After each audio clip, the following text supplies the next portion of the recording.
On va reprendre Bezrat Hashem, les tikkunim. Et alors, il faut que je vous explique des choses de méthode. Le découpage des tikkunim, c'est quelque chose de très très particulier. Parce que d'abord, il était très tardif, parce que les tikkunim ont été publiés après le Zohar. Et que dans les manuscrits, le découpage des tikkunim, alors évidemment, tout le monde est d'accord qu'il y a 70 tikkunim, mais ce découpage est très complexe. La preuve, c'est que le Ramak a un découpage complètement différent. Il faudra attendre presque au XVIIIe siècle pour qu'on ait un découpage, on va dire, classique des tikkunim, et surtout une disposition en folio qui fait qu'on peut avoir une édition de référence. Mais, c'est le premier point. Donc, par exemple, ce que le Ramak il appelle le Tikkun 1, c'est pas forcément le même que le nôtre. Et d'ailleurs, on a vu même aussi quand par exemple, on a vu les Akdamot, vous savez, ces fameuses introductions des Tikkunim qui durent presque 18 folios recto verso, c'est encore compliqué. Mais, indépendamment de ça, il y a une autre chose, c'est que il y a une espèce de composition, j'allais dire, des Tikkunim, qui fait qu'il y a des Tikkunim très très longs et des tikkunim très très courts. Et c'est fait exprès. Comme je l'ai expliqué, c'est un voyage. Des fois, dans un voyage, des fois, il y a des étapes très longues, et des fois, il y a des étapes très rapides. Et c'est fait exprès. Et il faut comprendre pourquoi. Parce que des fois, j'ai pas besoin d'avoir 50 folios pour expliquer une chose. Des fois, je peux expliquer des choses très très rapidement. Et c'est le cas des tikkunim qui vont arriver maintenant, le 7, le 8 et le 9, qui sont des tikkunim très très courts, ça fait même pas un folio. Donc, si vous en souvenez, nous, à la fin du Tikkun 6, qu'on a vu la semaine dernière, euh, il y avait une espèce de transition. Cette transition, vous vous rappelez, c'était que le prophète Eliaou, le prophète Élie, il avait repris la parole à Rabbi Shimon, cette fameuse phrase où il a dit à Rabbi Shimon, c'est toi l'arbre. Vous vous rappelez, c'est toi le Ilana, c'est toi l'arbre sur lequel l'arbre de vie. Et il avait fait enchaîner, si on peut dire, avec notre fameux leitmotiv des tikkunim, qui est cette notion de Bereshit, puisque vous vous rappelez qu'à chaque fois, on a dit que les tikkunim, c'était aussi des manières de permuter ou de lire ou de découper le mot Bereshit.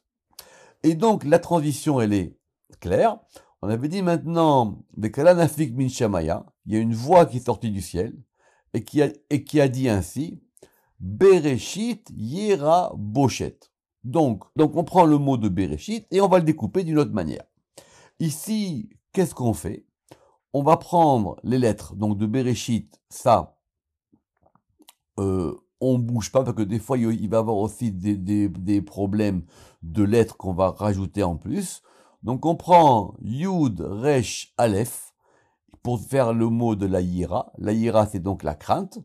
Et les trois lettres qui nous restent, c'est-à-dire le Bet, le Shin et le Tav, ça va faire le mot de Bochet. C'est quoi Bochet? C'est la honte. Alors qu'est-ce que ça veut dire cette notion de Yera Bochet?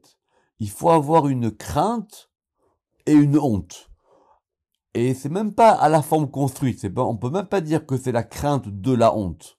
Donc ce sont apparemment deux degrés, le degré de la crainte et le degré de la honte, qui doivent nous être inspirés quand on va méditer sur ce mot, sur ce terme important de Bereshit. Et c'est donc là le début, c'est le début du 7e Tikkuna qu'on va voir aujourd'hui. Donc ça, on reprend. Yir Bereshit, Yir a Boshet, Vaile le Samermem. Alors, le Ramak, évidemment, vous rappelez que la Yira, elle est liée normalement à la Bina, et la Boshet, parce qu'évidemment, vous allez dire, mais quelle différence entre le fait de craindre et le fait qu'une chose nous fasse honte. Alors, un, il dit c'est Bina, l'autre c'est Chorma, ce qui d'ailleurs correspond bien à ce que vous avez vu, qu'on a vu, vous vous rappelez que Bereshit, on a dit que c'était Bet Reshit, c'est-à-dire le Bet du Reshit, et Reshit c'est Chorma. Donc, ça, ce sont des éléments qui sont ensemble. Et qui est-ce qui doit avoir cette crainte et cette honte qui doit nous être inspirée par le mot de Bereshit? C'est les forces du mal, c'est sa mère même. Vaile les sa mère même. Katkucha berechu yatik le miprat le shrinta ou l'Israël bena. Lorsque le Saint béni soit-il, il va venir pour délivrer la Shrina et Israël ses enfants. À ce moment-là, il annulera la force de sa mère même. C'est intéressant parce que ça veut dire que cette notion du bien et du mal, cette notion de la délivrance, de la shrina, vous vous rappelez qu'on a vu ça quand même de façon très détaillée dans le Tikkun 6e, c'est lié à Bereshit. C'est lié à la création du monde. Dans la création du monde, quand on regarde la création du monde, nous on voit quoi? On voit la nature, on voit les arbres, les forêts, les océans, les vents, les lumières, tout ce que vous voulez. Et ben dans la création même, il y a ça. Et quand, ce que dit ici les Tikkun Zohar, car Kucha Berichu Yetik les Mepak les Shrinta, lorsque Saint béni soit-il, il va venir pour délivrer la Shrina, ça on connaît, ou l'Israël, et Israël ses enfants. Alors là, par rapport à ce mot de Bereshit, les forces du mal, elles seront complètement annulées. Vetava mine, ou mishivain, ou min, et il va réclamer, c'est-à-dire il va lui-même faire une adjonction. L'idvora en hébreu, c'est même le fait d'assigner quelqu'un au tribunal. Vetava mine, et donc il va lui réclamer, à lui, à qui? À sa mère même. Ou meshavin, ou min, et aux 70 nations. Ou Memanan, vous avez vu qu'entre parenthèses, il y a plusieurs versions, et 70 nations et alors 70 préposés, toute l'oppression avec laquelle ils ont oppressé Israël en exil. Alors, le Ramak, il a une question, il dit, mais c'est la note 4. Il dit parce que eux, c'est leur choix. Ils ont choisi d'opprimer Israël. Alors c'est une grande question métaphysique. Est-ce que l'exil, il est décidé par Dieu ou pas? La réponse du Zohar, elle est simple. Il y a une partie de l'exil qui vient à cause de nos fautes, mais ça n'empêche pas, comme on a vu pour la sortie d'Égypte, que les nations, des fois, elles font des excès de zèle. Elles vont en faire plus. Donc pour ce surplus qu'on a été opprimé plus qu'il faut, et malheureusement les événements d'aujourd'hui nous l'ont montré, alors sur ça, il y a un compte à régler. Sur ça, il y a un compte à régler. Il va y avoir une assignation aux 70 nations. Vous vous rappelez qu'on connaît pas nous de 70 nations et de 72 dans le Tikkun précédent.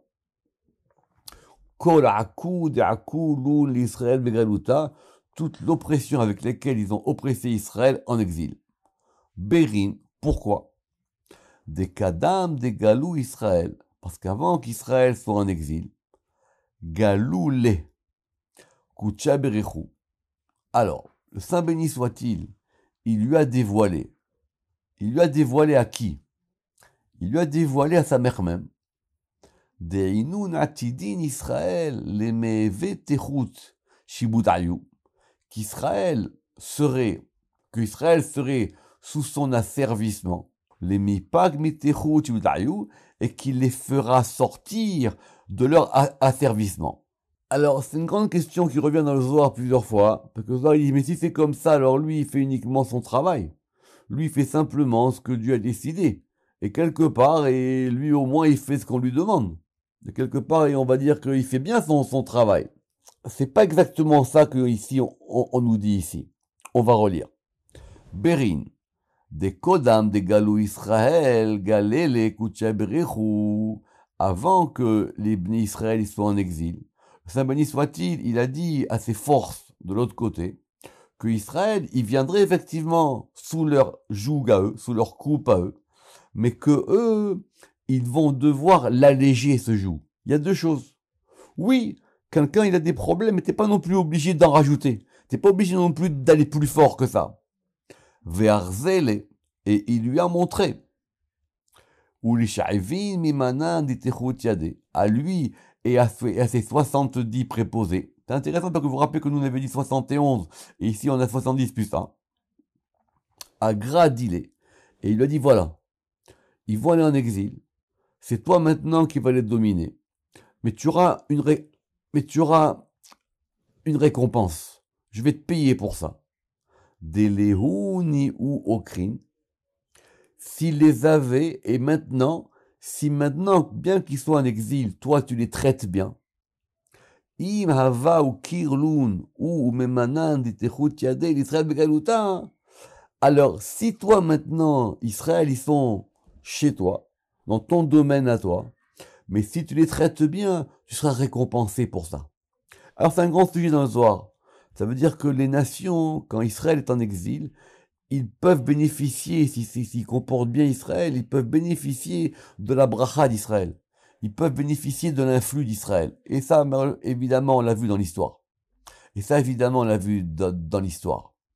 C'est-à-dire que les nations, comme dit le Ramak, elles auraient alors reçu un influx de bénédiction. Elles auraient reçu une bénédiction. Parce qu'Israël est en exil chez vous, mais vous pouvez bénéficier, vous, de leur bracha à eux. À Daoud Irtiv, d'où on a appris ça. Alors c'est très très beau. Vous vous rappelez que Yosef, il a été en exil. Il a été vendu. Il s'est retrouvé en Égypte. Et il s'est retrouvé où? Après plusieurs pérégrinations, il s'est retrouvé intendant, serviteur, tout ce qu'on voudra, de la maison de Poutifar. Et là-bas, la Torah, elle a dit, Vaïvareh Hashem et Bet Amisri Biglal Yosef. La maison de cet Égyptien qui avait pris Yosef comme leur serviteur, elle a eu une bracha. Elle a eu une bénédiction. Rama qui dit, Poutifar mérita une bénédiction pour avoir été bon avec Yosef. Et la preuve, c'est que la fille de Poutifar va devenir la femme de Yosef.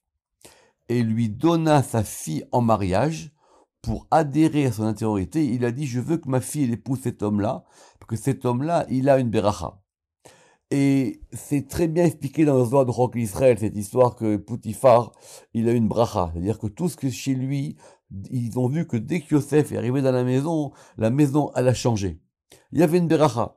Bien que Poutifar, il a été méchant avec lui, il lui a dit donne-moi de l'eau, après il lui a dit c'est pas de l'eau, je veux du vin, et l'eau était transformée en vin, après il lui a dit donne-moi du pain, et après il a dit je veux du poisson, et le poisson était transformé en pain. Tout ça c'est expliqué dans le Midrash et dans le Zohar. Veihu memanan dile, loav dinchar. Mais voilà, vous n'avez pas agi comme ça. Lui, toi, sa mère même, était préposé. Vous n'avez pas agi ainsi. Vous n'avez pas honoré Israël. Vous ne leur avez pas donné le, le traitement que vous auriez pu au moins leur donner. Et la avdin be'u ou beshrinta kelana. Mais vous leur avez fait honte, donc c'est ça la fameuse honte, à eux et à la Shrina. Pourquoi la Shrina? Parce qu'évidemment la Shrina elle est avec un exil. Vous vous rappelez que c'est que la Shrina elle est en exil. Donc comme nous on est en exil avec la Shrina, donc on est maintenant sous la domination de forces étrangères. Et vous, non seulement alors que vous auriez pu avoir un bienfait qu'Israël soit chez vous, vous auriez pu avoir l'influx d'Israël sur vous, non seulement ça, vous avez en plus déshonoré, vous avez fait honte et à Israël et à la Shrina. Or, si vous jouez avec la Shrina, c'est très grave. Ve'amre lun kol yoma aye kelokecha. Et c'est ce qu'il a dit le roi David dans les psaumes. Et non seulement ça, vous les avez humiliés. Tous les jours, vous leur avez dit, il est où ton Dieu? Il est où ton Dieu? Ah voilà, vous dites que vous avez une bracha. Regardez où vous êtes maintenant. Donc, ils ont remis en cause même la notion de Kucha Berichu. Ou Berinkach. Et c'est pour ça qu'il y a une voix qui sort, les gabés, contre lui. Kol Yoma Min Shemaya. Chaque jour. C'est-à-dire, c'est dit dans l'ordre même des choses, de Maaseh Bereshit. Et il y a une voix tous les jours qui sort des cieux vers lui et qui va lui dire Yere Bochet, il faut que tu aies honte de toi. Yere Bochet. Et maintenant, on comprend pourquoi il y a les deux mots. Yere, vous vous rappelez, on a dit, c'est par rapport au fait que vous avez remis en cause l'existence de Dieu. Et Bochet, vous vous rappelez qu'on avait dit que Bochet c'était quoi? On a dit que Yere c'était la Bina et Bochet c'était Chorma. Et c'est quoi Bochet? Et en plus, vous avez fait honte à la Shrina. Yehelar kisufa mishrinta. Il faut maintenant que tu aies honte de ce que tu as infligé à la Shrina. Yireh shamaim. Il faut que tu crains les cieux. Yehelar kisufa mikucha berichu. Il faut maintenant que tu aies honte du Saint béni soit-il, qui lui s'appelle Shamaim. On revient toujours à cette histoire de Bereshit. Alors on va prendre un peu de temps parce qu'évidemment le Tikkunaï il va s'arrêter là. C'est très court, mais on veut quand même essayer de comprendre. Donc on dit vous avez non seulement déshonoré la Shrina, et vous avez déshonoré Dieu. Alors, Yilar Kisoufa Mishrinta, il faut maintenant que tu aies honte de ce que vous avez fait à la Shrina. Alors, le Rama qui a une question, il dit, mais la Shrina, normalement, pourquoi est-ce qu'elle est passive? Pourquoi est-ce que elle réagit pas à l'affront qu'on lui a fait? Alors, le Rama qui dit que la Shrina, elle peut pas annuler les forces extérieures afin qu'elle la craigne. Ça peut venir que de Kuchebrechou. Premier élément. Et maintenant, donc on a dit Yer et Bochet. Yer et Shamaim. Il faut que maintenant vous craigniez les cieux. Parce qu'effectivement, vous aussi vous pouvez avoir une crainte du ciel. Vous aussi vous pouvez croire en Dieu. Vous aussi vous pouvez dire que il faut craindre le principe même du ciel. Le ciel dans la création, c'est Dieu. Yilar Kisoufa. Mikucha Berechu. Donc il faut que maintenant que vous ayez une honte du Saint béni soit-il qui est les cieux. Rama qui dit mais pourquoi on est passé par tout ça? C'est-à-dire c'est que maintenant grâce à ça on va pouvoir annuler les forces extérieures et dominer les rigueurs de l'oppression. À Daoud Irtiv, et c'est ça qui est écrit Ve'ata tishma hashamaim. Dans le roi, vous regarderez là-bas ce verset. Et maintenant, tu vas écouter les cieux. Veda iou, et ça c'est le 8e tikkuna qu'on fera la semaine prochaine, où on va tout de suite enchaîner maintenant, où en disant que Bereshit, c'était Yere Shamaim, c'est la crainte des cieux. Baruch Adonai Le'olam, Amen ve Amen.